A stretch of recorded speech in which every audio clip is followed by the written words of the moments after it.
everyone, it's Frankie-Lou, and I'm out here today in my pretty cold, pretty snowy, miserable really today garden at the Grow Together homestead. So you may be asking yourself, what the heck are you out there on a day like today? Because it's -6 right now and it's snowing again, and it's April 13th. Okay, the reason I'm doing this video out here today is to prove a point. This is reality. I love my garden. I love it immensely. I love my home. I love my homestead. But I have to accept some limitations. I grew up in a very, very temperate growing condition on the West Coast. And I've been living here in the southern Alberta region for about 15 years and here in the homestead for about 9. And I used to be miserable because I kept trying to do and grow and all the things that I could grow when I was a kid. No, I can't. Ever since I accepted that limitation, I've been a much happier gardener. So that's sort of what I want to talk to you today about. What are some things that you can do so that you can maybe start to enjoy gardening a little bit more wherever you may be in terms of the limitations that you're facing of your growing conditions, because I have some, right? So the reason I started thinking about this in particular is because I was doing a live stream, and my new friend Remy asked me what my favorite thing to grow was, and I said quite facetiously, rhubarb. But you know what? That's honestly the truth. And it made me think about, why do I love growing rhubarb? Well, I love growing rhubarb for a lot of reasons, but I'd say the main three are: it's tasty, it's tough as nails, and it's extremely productive. And I started thinking a little bit more about it, and those are some of the hallmarks, I would say, of plants that I have sort of started to focus my energy on the homestead. I used to grow a lot of things that were a little more challenging out here under these conditions, and since I started to learn how to work with what grows well and look around and see what actually thrives in my conditions, guess what? My garden is thriving, and so am I, right? I'm having a lot more fun with it. Because why do we garden? Well, for me, I don't know if this is the same for all of you, but for me, number one is I want to produce food for my family and put things away and know that I can be more self-sustaining. So it's all about production. And number two, I want to have some fun. I love it. I love getting my hands dirty. I am much happier when I've got dirty nails.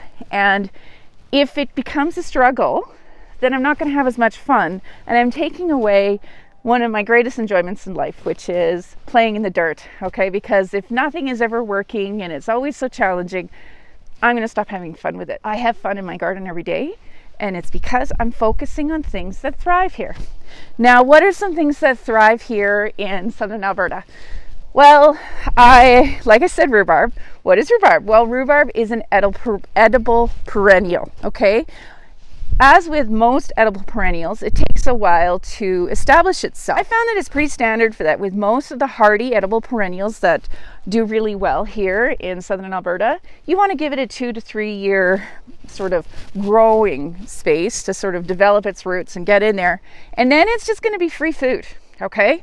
Who doesn't like free food? Especially when it's free, good food. Because the edible perennials that I'm focusing on here on my homestead are rhubarb, all right, which I love. Asparagus, love. Perennial onions, love. Horseradish, like, it's all so great. And now I'm starting to get a good crop of sorrel this year, so I'm super excited about that because it's finally starting to establish itself as well. That means that stuff is free food for me. All I have to do with those things is give it compost twice a year, make sure I keep the pests like the pocket gopher out of those beds, and that's it.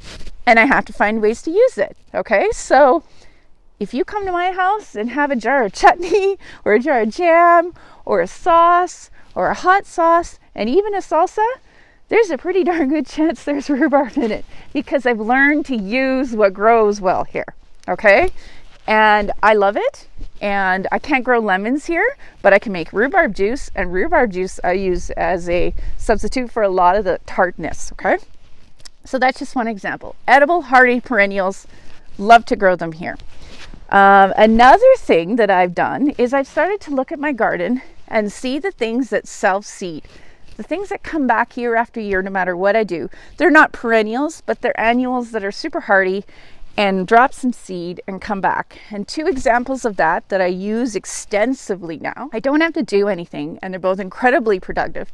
And that is borage and Orash. Okay, borage is a beautiful blue flower. I'm a beekeeper, and guess what? It happens to be my bees' favorite flower. And so I let them feed on that. And I used to feel kind of bad about all the greenery. I thought, because I don't like fuzzy food. Okay, borage is delicious. It tastes like cucumber, but the leaves are fuzzy. So I wasn't eating it that much, but recently I've discovered that dehydrating those leaves and turning it into a powder that I use year round in my cooking and add nutrition to stuff, it's awesome. Okay, so now I let that borage go crazy because I know it's going to feed my bees. I know I'm not going to have to do much work. And I know I can eat it too throughout the year.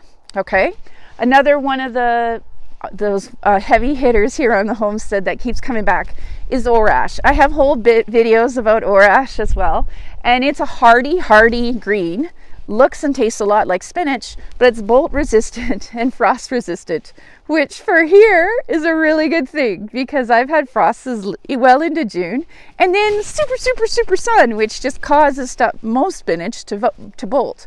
But my Orash has a nice long life, and it's really easy to collect the seeds. It's a beautiful plant. I think it's delicious. I can dry it, I can freeze it, I can eat it fresh. It's great. Okay, so I'm focusing on those greens more than trying to grow some endive that has a grow season of 110 days. That's not going to happen for me. Okay, I am going to stick with the greens that I can grow more easily. Another thing that I've done recently is I call them my homegrown hybrids. I really love peas, and so I was growing several varieties of peas in the garden.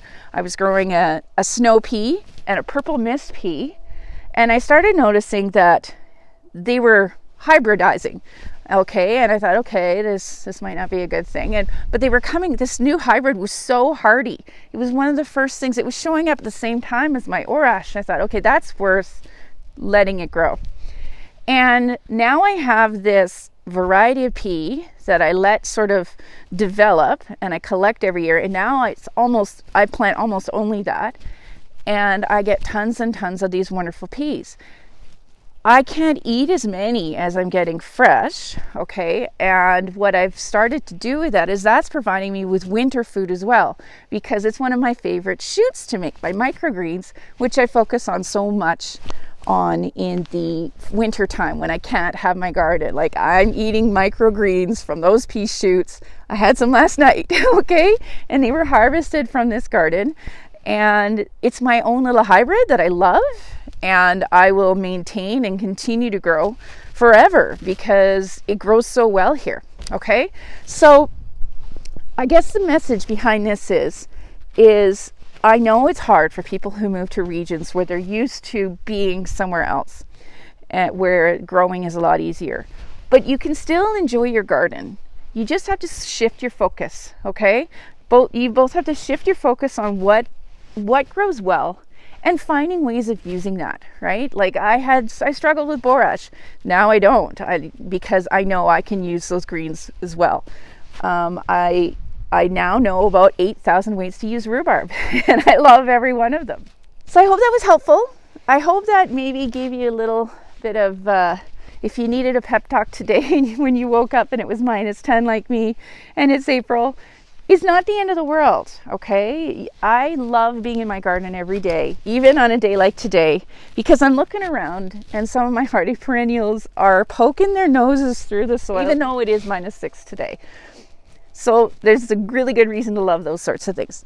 As always, make sure you let me know if you have any comments, if there's anything that you'd like to hear more about here on the homestead. Subscribe also if you want to see some of the fun things that are coming up. And as always, I hope you'll take this chance to grow together today. Have a good one.